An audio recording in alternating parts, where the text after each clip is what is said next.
Greetings, everyone. We're doing something slightly different. I wanted to talk a little bit about the emotional game. And this is based on something that came up for me on Saturday.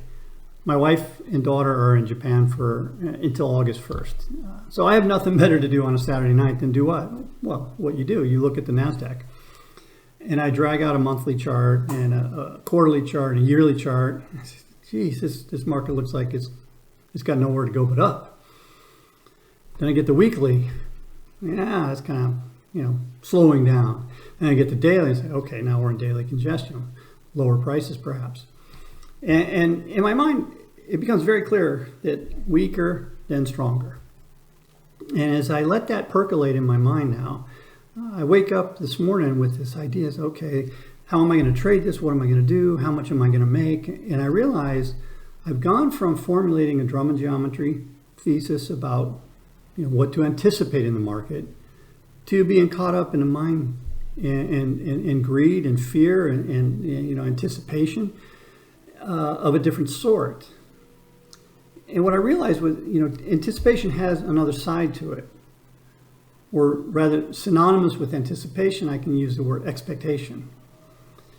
And expectations come with a bias. And I want to be right.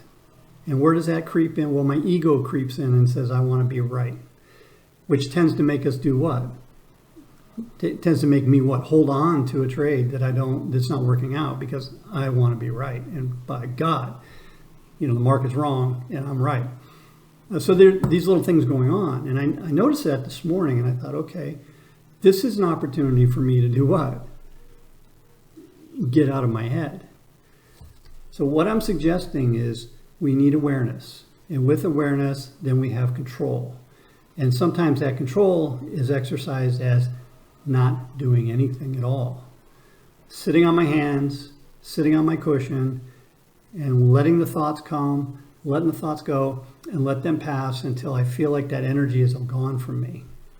Then maybe do it again later. The whole point being is I'm caught up in my mind and I want to get out of my mind because I can't access my intuition when I'm caught up in here. Because where does here live? Here lives in the past. Here lives in the future. Here lives in the present moment. We've all had a trade that we knew instinctively what to do and it worked out perfectly.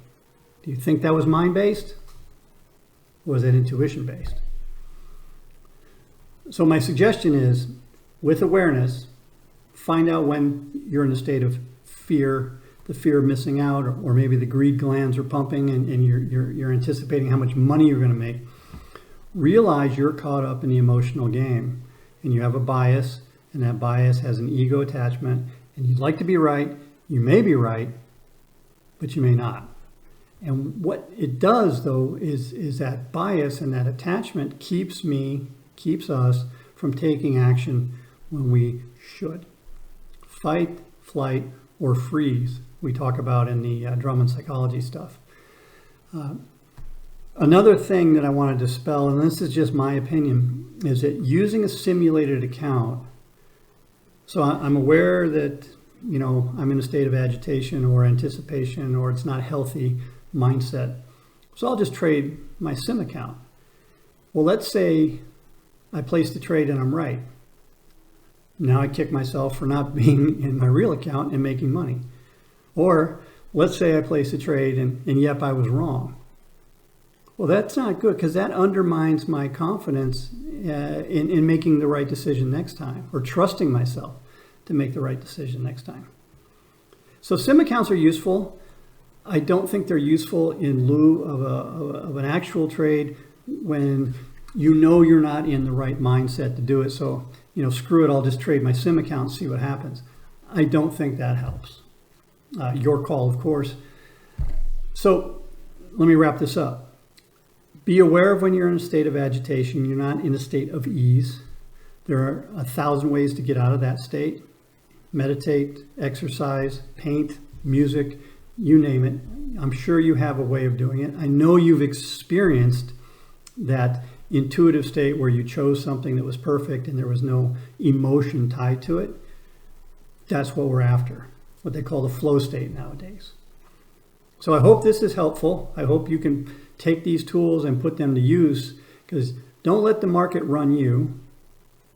Don't let the emotion live in that 6 inches between your ears, or whatever the talking heads have to say about this, that, or the other thing. Trading is intuitive. Trading comes from the heart. And minds are great at making lists, and minds are great at assembling information.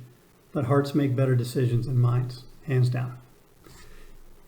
So that's it. Thanks for watching. If you have another question about something like this, let me know. Email me, and I'll do my best to expand on that. And I hope this helps, and we'll see you again next time.